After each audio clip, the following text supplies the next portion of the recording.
Carlos Yulo, the Golden Boy, ay nagbigay ng kasaysayan sa larangan ng artistic gymnastics matapos magwagi ng ginto sa men's floor exercise event, ngunit hindi lang iyon. Siya rin ang kauna-unahang Pinoy Olympian na nagwagi ng 2 gintong medalya, kasama na ang sa men's vault.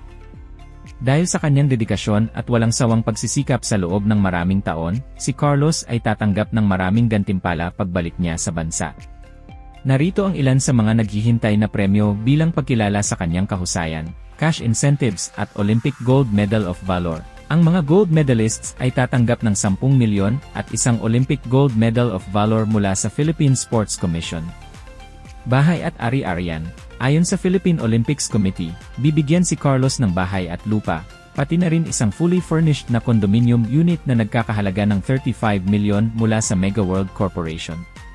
Libreng items, ang Eri Group ay nag-pledge ng 1 milyon halaga ng mga produkto mula sa kanilang retail stores, habang ang Apollo Home Depot ay magbibigay ng libreng furniture na nagkakahalaga ng 100,000.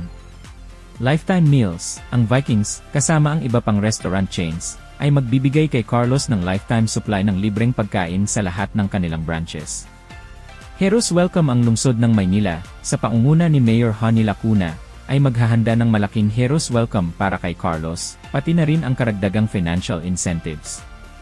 Libreng serbisyong pang-inhinyero, ang Nexa Engineering ay magbibigay kay Carlos ng lifetime na libreng engineering design services.